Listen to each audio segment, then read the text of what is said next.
सबसे पहले बात करेंगे अमन की कोशिशों को धचका। कुरम के इलाके बागन में नामालूम अफराद की फायरिंग से डिप्टी कमिश्नर समेत 5 अफराद जख्मी हुए हैं। फायरिंग के वाक़े के बाद इमदादी अशिया भेजने का अमल तातुल का शिकार है।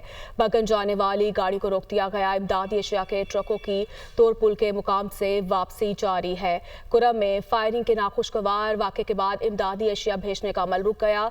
वज़ीर आला अली अमीन गंडापुर ने वाक़े की रिपोर्ट भी तलब कर ली है। इस बारे में मज़ीद तफसीलात जान लेते हैं। हमारे नुमाइंदे हमारे साथ मौजूद है शहजादा फहाद जी। शहजादा, बताइएगा क्या सूरत हाल देख रहे हैं आप?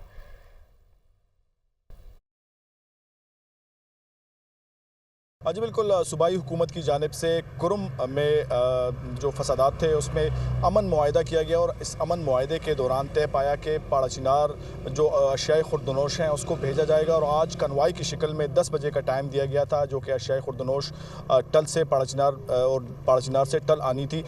इस हवाले से जो टाइम है वो ताख़ीर का शिकार हो गया है।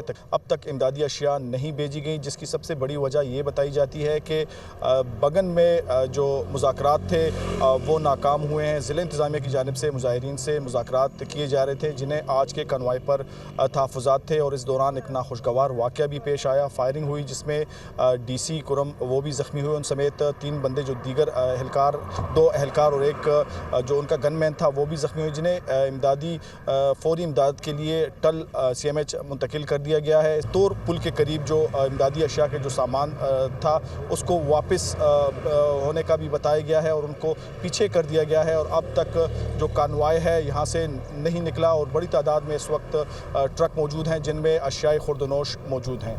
जी, ऐसे में मुशरे इत्तलात बैरिस्टर सैफ कहते हैं डिप्टी कमिश्नर को अलीज़ाई हस्पताल से CMH टल मुंतकिल किया गया है।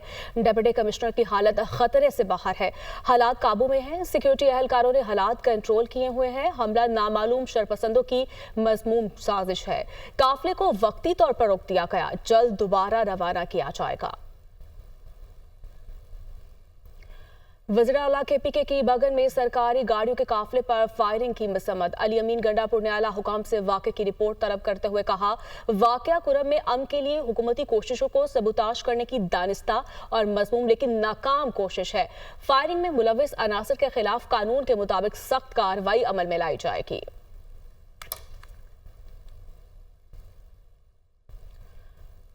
सदर मुमलिकत आसिफ अली जरदारी और वज़ीर आज़म शहबाज शरीफ की लोअर कुरम में गाड़ियों के काफिले पर फायरिंग की शदीद मसम्मत। सदर मुमलिकत का कुरम में अमन की कोशिशों को नुकसान पहुंचाने वालों के खिलाफ सख्त कार्रवाई की जरूरत पर जोर। कहा, शरपसंद अनासर अवाम के दुश्मन, फसाद फैलाना चाहते हैं। अवाम शरपसंद अनासर को मज़मूम मकासद में कामयाब ना होने दें। सदर मुमलिकत की डिप्टी कमिश्नर समेत फायरिंग के नतीजे में जख्मी होने वालों के लिए जल्द सेहतयाबी की दुआ। ऐसे में वज़ीर आज़म शहबाज शरीफ ने भी मजम्मत की। कहा, अमन मुआहिदे को नुकसान पहुंचाने की कोशिश की गई है। अमन अमान में खलल डालने वालों और इंसानियत के दुश्मनों को कामयाब होने नहीं देंगे। हुकूमत और सिक्योरिटी फोर्सेस दहशत गर्दों के खिलाफ सरगर्म अमल है। और मजीद भी उनकी जानिब से कहा गया कि डिप्टी कमिश्नर जावेदुल्ला समेत जख्मियों की सेहतयाबी के लिए दुआ भी की। वफाकी वज़ीर दाखिला मोहसिन नकवी की लोअर कुरम में सरकारी गाड़ियों पर फायरिंग के वाक़े की मसम्मत। कहा, फायरिंग से जख्मी डिप्टी कमिश्नर कुरम जावेदुल्ला महसूद की जल्द सेहतयाबी के लिए दुआ भी की। मोहसिन नकवी ने कहा, लोअर कुरम में सरकारी गाड़ियों पर फायरिंग अमन मुआहिदा सबूताश करने की साजिश है। शरपसंद अनासर ने अमन मुआहिदे को नुकसान पहुंचाने की घिनौनी हरकत की। वफाकी वज़ीर अहसन इकबाल ने कहा, दहशत गर्दी के खिलाफ जीरो टॉलरेंस है। दहशत गर्दी को शिकस्त देंगे। मुल्क में मुदाखलत होगी तो फौज भरपूर जवाब देने की सलाहियत रखती है। पिछली हुकूमत दहशत गर्दी मुल्क में दाखिल करवा के गई। दूसरा फरीक डायलॉग करेगा तो अच्छे नताइज निकल सकते हैं। जमहूरियत ये नहीं कि नफरतें पैदा करें। मुल्क तब तरक्की करता है जब मुस्बत कुव्वत उभरती है। वो लाहौर में तकरीब से खिताब कर रहे थे।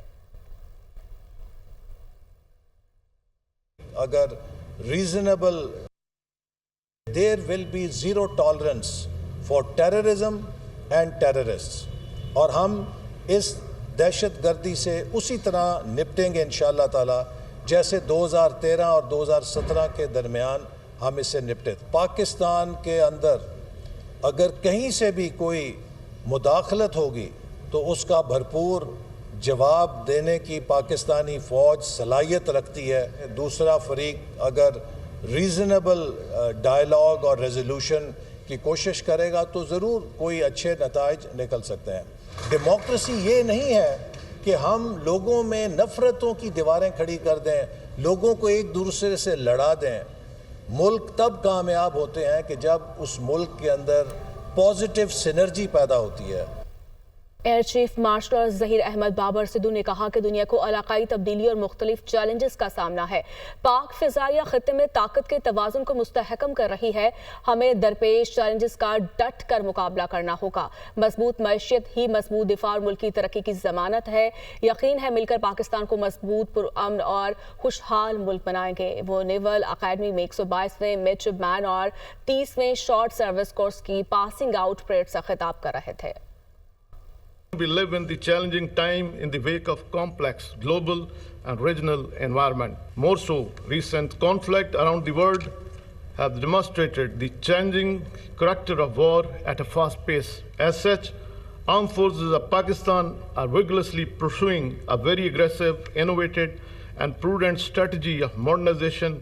It is encouraging that Pakistan Navy is making great headway towards modernization campaign. Pakistan Air Force also realigned its operational doctrine in order to acquire multi-domain capability for full-spectrum air operation.